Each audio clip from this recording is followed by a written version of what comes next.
Eric Bakker, the naturopath from New Zealand. Thanks for tuning in. Now, let's talk about the low fermentation diet. If you've got SIBO, small intestinal bowel overgrowth, you'll likely have spent some time online and looked at about the 50,000 diets that are available. You know, you've got all sorts of diets, and they generally involve modifying the carbohydrate intake, you know, to look at changing fermentation in the gut to stop symptoms like gas and bloating and burping and all that kind of stuff. So there are so many types. Okay? The low fermentation, I think, was designed by Cedar Sinai Dr. Pimentel. Basically, and a lot of people really like this diet. So you're basically taking out brown rice and you're taking out carbs that could be problematic for some people, and you're putting in white bread, white stuff, probably potatoes and things like that go in there as well. But what I can't understand is why the hell people would eat white bread for. I mean, look at the fiber content. There's no nutritional content. There's nothing. You might as well eat white newspaper. Here, have a sheet of this to eat with your low fermentation diet. You're probably going to get more nutrition out of the ink than you will out of the white bread. Typical of a medical doctor to recommend white bread. Isn't that so typical? They also recommend that you should take artificial sugars out of your diet. Well, you shouldn't have them in your diet in the first place. Why would you have to take crap out your diet that really should not be in there? Like artificial sugar.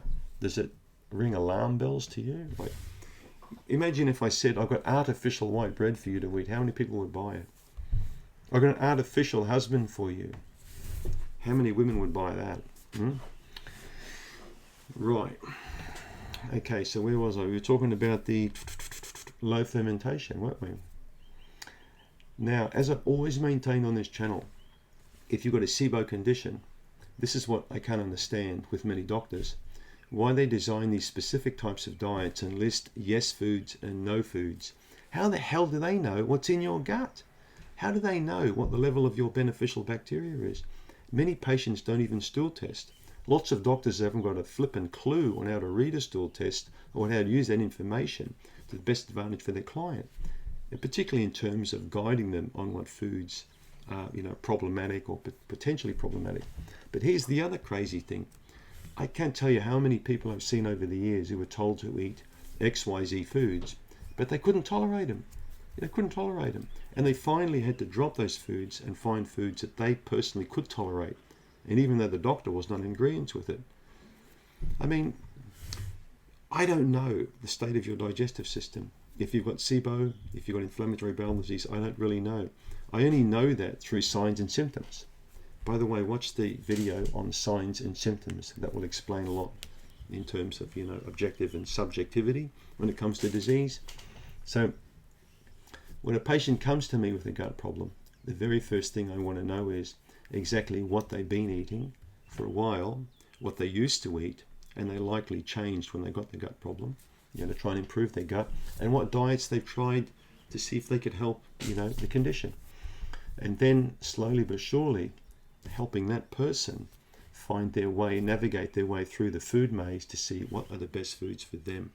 Now, I may not agree with those foods, but you know what? I don't care. But it is true, though. You'll probably think they're saying, this guy's an idiot. If somebody doesn't react to white bread, why shouldn't they be able to eat it? Well, they should. You've got a good point there.